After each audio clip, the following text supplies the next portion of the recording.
सभी बच्चों को नमस्कार। हम बात कर रहे हैं नीट फिजिक्स की, जिसके उसके PYQs जो प्रीवियस 35 ईयर्स में क्वेश्चन पूछे गए हैं उनको डिस्कस कर रहे हैं। तो मैं उसका चैप्टर लेता हूं मोशन इन स्ट्रेट लाइन। तो देखते हैं उसका नेक्स्ट क्वेश्चन। देखिए ये क्वेश्चन PMT 2005 का है।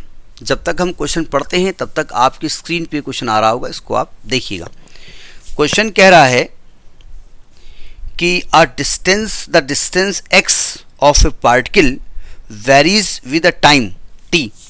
ये एक डिस्टेंस दी हुई है, ठीक है, टाइम के फंक्शन दी हुई है, जहाँ पर a दिया है x is equal to a e to power minus alpha t plus b e to power beta t, where a b alpha beta are positive constants, the velocity of the particle will B.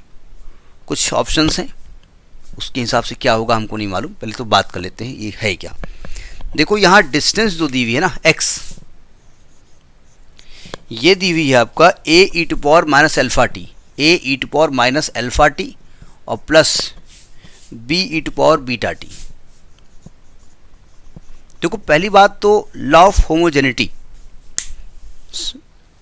का एक concept है कि अगर आप distance is equal to लिखे होगे तो भी डिस्टेंस होगा, डिस्टेंस प्लस डिस्टेंस बराबर डिस्टेंस, यानी ये जो दोनों चीज़ें हैं ये डिस्टेंस है, ये ध्यान रखिएगा।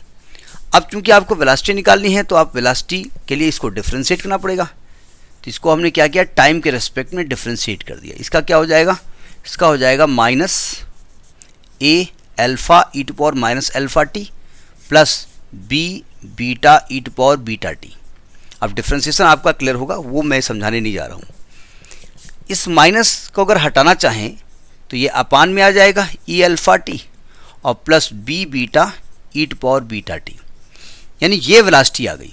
तो अगर वेलोसिटी इक्वल टू है तो ये क्या चीज़ है, ये भी वेलोसिटी है, यानी velocity plus velocity is equal to velocity. ये वेलोसिटी सब कुछ है ना। तो मैंने इसको मान लिया v1 है और इसको मान लिया v2 है, ये वेलोसिटी है। अब देखना ही पड़ेगा कि टाइम बढ़ाने पर ये v1 v2 में क्या फ़र्क पड़ता है, बढ़ता है घटता है। फिर जो v1 v2 में आएगा वही v में आएगा। ज़रा सावधान, v1 जो वेलोसिटी है वो है minus b alpha e to power alpha t. ज़रा समझिएगा, अगर मैं टाइम बढ़ाऊं तो v1 पे क्या फ़र्क पड़ेगा, इस माइनस को भूल जाऊं। अगर मैं टाइम बढ़ाता हूं तो सिंपल सी बात है डिनोमिनेटर बढ़ेगा, जो हर है वो बढ़ेगा। अगर डिनोमिनेटर बढ़ेगा तो वैल्यू ओवरऑल घटेगी, यानी ये वैल्यू घटेगी और उसके साथ माइनस लगा हुआ है तो वैल्यू बढ़ेगी। नहीं समझे, अगर वैल्यू पहले 3 आती है, फिर घट के 2 आती है, फिर घट के 1 आती है तो घट रही है, लेकिन अगर आप माइनस लगा दोगे तो बढ़ रही है। तो इसका मतलब ये हुआ कि it is increasing with T. यानी अगर हम कहें कि इसमें भाई इंक्रीज हो रहा है, टी हो रहा है, तो आप लिखेंगे इट इंक्रीजेज